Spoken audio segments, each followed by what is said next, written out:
एक थड़ करके आवाज़ आती है और किसी की स्वॉर्ड उड़कर थोड़ी दूर ज़मीन में घुस जाती है। हम देखते हैं कि शिरोन हाँफ रहा होता है और रियान भी। रियान नीचे की तरफ देखते हुए सोचता है, क्या ये सच में पॉसिबल है?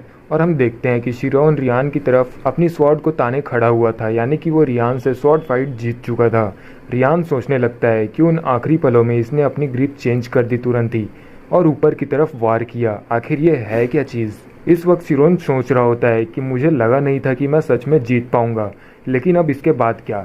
भले ही ये एक ड्यूअल था, लेकिन फिर भी ये एक नोबल है, और अब जब मैंने इसके प्राइड पर पैर रख दिया है तो पता नहीं है मेरे साथ आगे क्या करेगा। तभी उस सन्नाटे और हाँफने की आवाज़ के बीच रियान कहता है, मैं हार गया।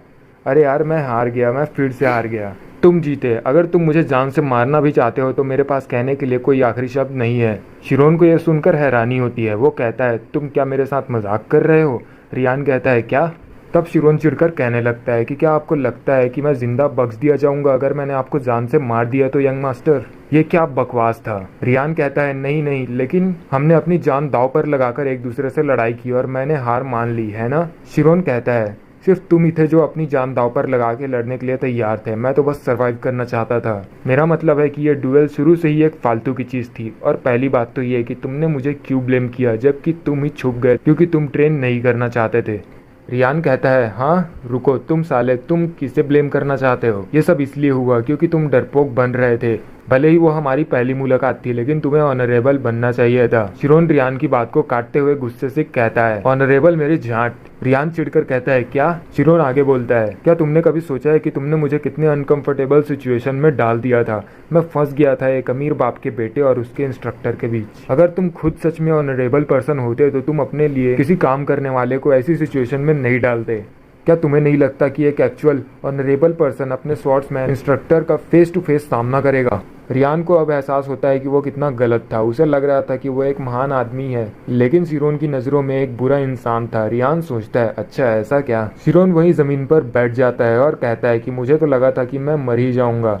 रियान शिरोन को देखकर सोचता है, ये क्या हो रहा है? ये नॉर्मली लोग एक दूसरे को डुएल के बाद दिल से कॉम्प्लीमेंट्स नहीं देते हैं क्या? वो शिरोन को रोते हुए देखकर कहता है, और वो कोल्ड वॉरियर कहाँ गया जिससे मैं सामना कर रहा था अभी अभी? मुझे यकीन है कि ये एक जीनियस है, लेकिन जीतने के बाद भी मुझ पर राय की तरह हंसता नहीं, बल्कि इसने मेरा सामना किया अपनी पूरी ताकत लगा के। रियान कहता है, हे तुम्हारा नाम क्या है? शिरोन कहता है, शिरोन आर्यन। रियान कहता है, मैं रियान ओजेंट हूँ।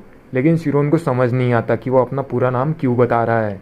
तभी रियान शिरोन की तरफ अपना हाथ बढ़ाता है और कहता है, क्यों ना हम दोस्त बन जाएं। अब नेक्स्ट सीन में हम देखते हैं कि सुबह हो चुकी थी और हमें यहाँ पे कुछ महीनों का टाइम स्किप देखने को मिलता है। तेमुरान लाइब्रेरी से निकलते हुए शिरोन से कह रहा था कि तुमने 10,453 में से 7,028 बुक क्लासिफाई कर दिए हैं अब तक। तुमने एक साल में काफी अच्छा काम किया है। शिरोन कहता है, थैंक यू। शिरोन सोचता है, मुझे ओजेंट्स की ग्रेट लाइब्रेरी में काम करते हुए अब ऑलरेडी एक साल हो चुके हैं। जैसे जैसे बुक्स के नंबर कम होते गए जो मुझे क्लासिफाई करने थे, वैसे और भी ज़्यादा एफिशिएंट होता गया। और तो और जो 850 हिस्ट्री बुक्स मैंने पढ़ने के लिए गोल सेट किया था, उसमें से भी सिर्फ 200 बुक्स ही पढ़ना रह गया है। मैंने लगभग दिन के 3 बुक्स पढ़े और जल्द ही मैं नॉलेज की कोर कंप्लीट करने में सक्सेसफुल हो जाऊंगा जिसके मैंने सपने देखे थे। लेकिन एक और बात, मैं स्वॉर्ड्समैनशिप भी एक्सपीरियंस कर पाया और डर के पीछे की एसेंस को समझ पाया, और इसका शुक्र है कि इसकी वजह से मेरी स्पिरिट जोन की ड्यूरेबिलिटी भी बढ़ गई। उस वक्त मुझे सच में लगा था कि मैं तो मारा ही जाऊंगा। भले ही शुरुआत धीरे हो, लेकिन मैं जब तक हार नहीं मानूंगा इवेंचुअली अपने गोल तक पहुंच जाऊंगा। लेकिन मोर इम्पोर्टेंटली, एक अच्छा दोस्त बनाने के बराबर कुछ भी नहीं हो सकता। ऐसा वो रियान की तरफ देखकर सोचता है, जो वही लाइब्रेरी में बैठा होता है और शिरोन से कह रहा होता है, जरा देखो तो यहाँ कितने सारे बुक्स हैं। सोचता हूँ कि मेरी फैमिली ने ये सारे बुक्स पढ़ लिए होंगे। जो सुनकर शिरोन सीढ़ी के ऊपर से कहता है, हाँ ऑफ कोर्स, फैमिली के हेड और सेकंड सबसे बड़े यंग मास्टर अक्सर यहाँ आते ही रहते हैं। रियान कहता है, स्मार्ट होना अच्छा होता होगा ना? शिरोन सोचता है कि रियान के करीब आने के बाद मुझे एहसास हुआ कि रियान असल में बहुत नरम दिल का है और काफी क्यूट हरकतें भी करता है। भले ही उसकी हाइट खंबे जैसी है, ये सच में सबसे छोटे बच्चे की तरह हरकतें करता है। रियान बुक को फेंकते हुए कह रहा होता है, यहाँ उनके पढ़ने के लिए बहुत सारी बुक्स हैं। शिरोन तुरंत ही बुक उठाकर ऐसे कुछ एक्सप्रेशन बनाकर कहता है, इसे खराब मत करो वरना मेरी जान जाएगी यहाँ। रियान हंसते हुए कहता है, अरे चिंता मत करो, भला कोई बुक एक इंसान की लाइफ से ज्यादा इंपॉर्टेंट कैसे हो सकता है? अगर तुम इस लाइब्रेरी को जलाकर राख भी कर दो तब भी मैं तुम्हारी प्रोटेक्शन करूंगा, इसलिए चिंता मत करो। ये सब सुन के शिरोन टेंशन और भी बढ़ जाती है और वो सोचता है कि अगर तुम बस थोड़ा कम बोलो तो मैं तुमसे उतनी नफरत नहीं करूंगा। वो कहता है अगर तुम कुछ ना करो तो मैं ज्यादा सेफ रहूंगा। लेकिन तुम आज यहाँ क्यों आए हो? तुम्हारी ट्रेनिंग का क्या हुआ? रियान कहता है मैंने बेसिक ट्रेनिंग की है बस आज, और मैंने उनसे कह दिया कि मैं लाइब्रेरी में आज कुछ देर तक पढ़ना चाहता हूँ। शिरोन चिढ़ते हुए कहता है तब तो तुम्हें स्टडी करनी चाहिए, तुम आखिर कर क्या रहे हो? रियान बच्चों की तरह हाथ पैर पाड़ते हुए कहता है मैं बोर हो रहा हूँ, मैं बोर हो रहा हूँ। शिरोन सोचता है कि ऐसा नहीं है कि रियान आलसी हो गया है, लेकिन रियान एक फायर की तरह है, एक फायर जिसे रोका नहीं जा सकता। एक बार अगर भड़कनी शुरू हो गई तो जब तक सामने कोई अपॉर्चुनिटी होगी तब तक वो अगेन एंड अगेन फिर भड़केगा। लेकिन फिर भी 10 मिनट बाद हम देखते हैं कि वो दोनों आमने सामने बैठे होते हैं और शिरोन कह रहा होता है कि अगर तुम यहाँ पढ़ने आए हो तो पढ़ाई करो। रियान बुक को पकड़कर देख रहा होता है। उसे शिरोन ने बताया होता है कि उसने 800 बुक्स पढ़नी है और कहता है शिरोन क्या तुमने नहीं कहा था कि तुम जादूगर बनना चाहते हो?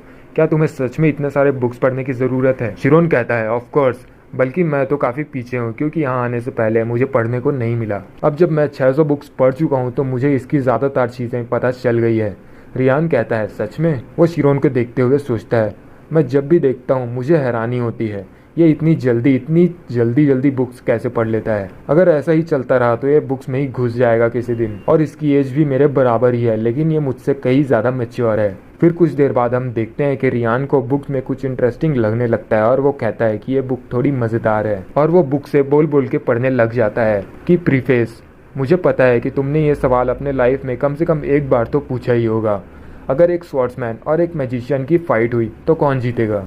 ये सुनते ही शिरोन जो अपनी बुक पढ़ रहा होता है वो रुक जाता है। रियान आगे पढ़ता है कि इस सवाल का जवाब ढूंढने के लिए मैं पूरी दुनिया घूमा। जब मैं अपनी आंखें बंद करता हूँ तो अब भी मैं आर्टसूना माउंटेन की झलक देख सकता हूँ। समुद्र से 6000 फीट की ऊंचाई पर खड़ी है। उस माउंटेन में एक मांसाहारी पेड़ है जो पक्षियों को खा जाती है। इतना पढ़ने के बाद रियान क्या ही बोरिंग बुक है कहते हुए उस बुक को बंद कर देता है। शिरोन कहता है क्या? मुझे तो मजा आ रहा था। फिर शिरोन रियान की बगल में आकर उसे धक्का मारते हुए उस बुक को खोलकर ढूंढने लगता है।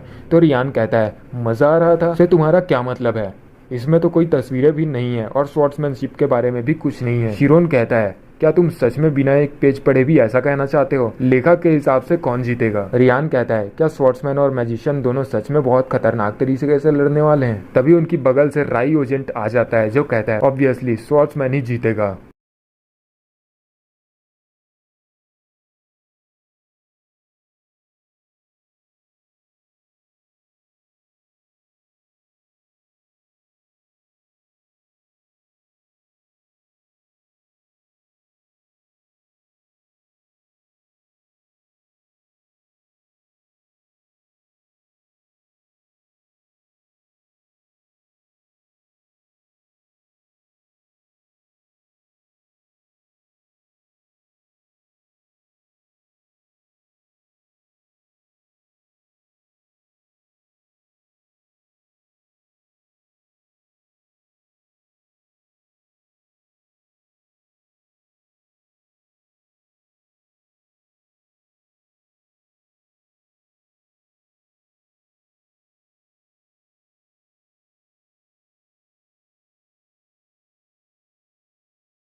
शिरोन तुरंत उठकर बो करते हुए कहता है वेलकम यंग मास्टर।